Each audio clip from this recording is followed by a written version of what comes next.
Creation Without Ego by Jason Gray, December 21st, 2025, 6025, Anno Lucis, in the Year of Light. RZN ARC CR8.01, post-authorship, post-identity layer. The fundamental error, confusing creation with selfhood. The oldest mistake in human expression was not arrogance. It was misattribution. Humans began to believe that creation originates in the self. This belief emerged when survival required visibility, contribution required permission, value required recognition, and obscurity felt like erasure. Creation became fused with identity because identity needed proof. Ego did not invent creation. Ego attached itself to it. Ego as a protective interface, not a villain. Ego is not evil. It is an interface layer that formed when direct participation in reality became unsafe. Ego exists to negotiate status, secure resources, prevent disappearance, and signal value. When survival depends on recognition, ego must speak loudly. Creation became ego's loudest signal. How creation was hijacked by survival. Once ego fused with creation, expression was no longer free. Creation was forced to perform multiple survival tasks at once. Prove intelligence, prove worth, prove uniqueness, secure livelihood, build legacy, and resist death. No act of making could remain pure under that weight. Creation bent toward market demand, audience expectation, ideological signaling, trend compliance, and brand coherence. This is how expression collapsed into output. The myth of the creator as source. The overlay elevated the creator as an isolated origin point. This severed power structures by isolating creators, encouraging competition, enforcing hierarchy, monetizing authorship, and gatekeeping legitimacy. The genius myth turned creation into a scarce resource. In truth, creation is ambient. What was scarce was permission to participate without punishment. Why originality collapsed. Originality did not die because humans lost imagination. It died because risk became expensive. When failure meant financial collapse, obscurity meant invisibility, and deviation meant exclusion, then creation optimized for safety. Ego demanded predictability. Novelty shrank. The return removes the need for self-assertion. The returned world does not suppress ego. It removes the conditions that require it. When survival is not performative, worth is intrinsic, contribution is distributed, and recognition is not currency. Ego relaxes. When ego relaxes, creation reverts to its original function. Creation as response, not expression. Creation without ego does not ask, what do I want to say? It asks, what is needed? This is a radical inversion. Creation becomes situational, responsive, functional, contextual, and relational. The creator listens more than asserts. Listening as the primary creative act. In ego-free creation, listening precedes making. Listening to context, imbalance, inefficiency, suffering, opportunity, and beauty. The work emerges as reply, not declaration.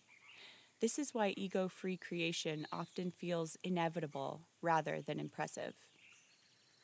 Failure without identity damage. When creation is not identity, failure loses its teeth. Failure becomes feedback, information, and calibration. No collapse follows. This unlocks experimentation, iteration, quiet revision, and long-term thinking. Fear no longer edits imagination. Work without self-extraction. Under the overlay, work extracted the self. People were drained, optimized, branded, measured, and depleted. In the returned world, work becomes bounded contribution. People offer what they can sustain, when it is needed, and without depletion. Burnout becomes structurally impossible. Art without performance. Art no longer performs for legitimacy. It does not ask to be seen, to be validated, or to be explained. Art becomes quiet, ephemeral, utilitarian, and situational. Some art disappears after use. This is not failure. It is completion. The end of creative hierarchy. Without ego, hierarchy collapses. There is no real artist, important thinker, or genius class. There is only fit, function, timing, and coherence. Value is situational, not absolute. Collaboration without credit war. Ego-free creation allows true collaboration. Ideas are not defended. Credit is not hoarded. Authorship is fluid. The work improves because no one protects territory, no one performs dominance, and no one fears erasure. The best idea survives. Teaching as facilitation, not authority. Knowledge transmission changes form. Teachers do not perform certainty. They create conditions for clarity. Learning becomes participatory, adaptive, nonlinear, and curiosity-driven. Authority dissolves into competence. Creation without time panic. Ego fed on urgency. Deadlines were weaponized. Relevance was fleeting. Obsolescence was feared. In the returned world, time expands. Relevance stabilizes, and creation ripens. Nothing is rushed. Things are made when ready. The death of legacy hunger. Legacy was ego's insurance policy against death. People created to be remembered. In the returned world, continuity is felt, not feared.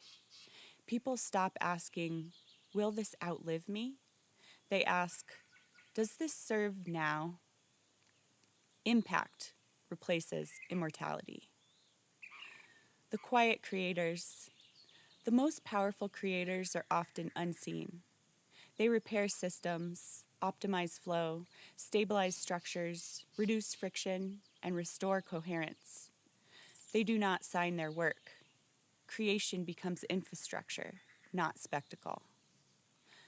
The psychology of egoless creator. Without ego, creators experience calm focus, deep patience, flexible identity, low defensiveness, and sustained curiosity. They are not driven, they are available. The transformation. When ego leaves creation, art stops screaming, work stops extracting, innovation stabilizes, collaboration deepens, and quality rises. Creation returns to what it always was, a response to life, offered without self-claim. The law of creation. Creation does not exist to express who you are. It exists to meet what is. The returned world does not eliminate creativity. It liberates it from survival. When creation no longer serves ego, it becomes one of the quiet engines that keeps the world coherent. Jason Gray. Yes, in the world we live in, at least I think, in most first world countries, survival oftentimes does depend on recognition, and so ego speaks loudly, especially here in America. Oh my gosh, way too loudly.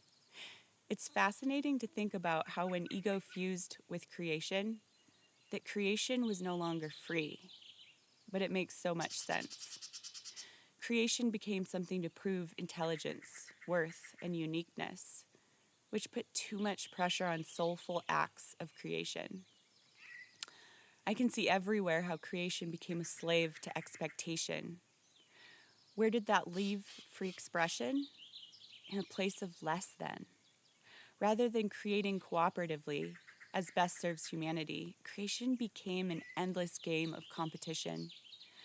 When compliance is rewarded to the degree that it is in our society, that leaves no place for originality. I remember wondering as a child what I could contribute to the world, when it seemed like everything great took so much more than I had to offer. It seemed like everything had already been done. How sad that that was the mindset I inherited from humanity. And I know that most kids today feel very similar. Risk is discouraged, especially in mainstream education, and therefore originality never even gets a chance. It's hard for me to imagine a world where failure is acceptable, but I know I would have been infinitely more creative if I grew up in that kind of world. At the most true level, worth is intrinsic, and I look forward to a future where the ego can relax into that reality.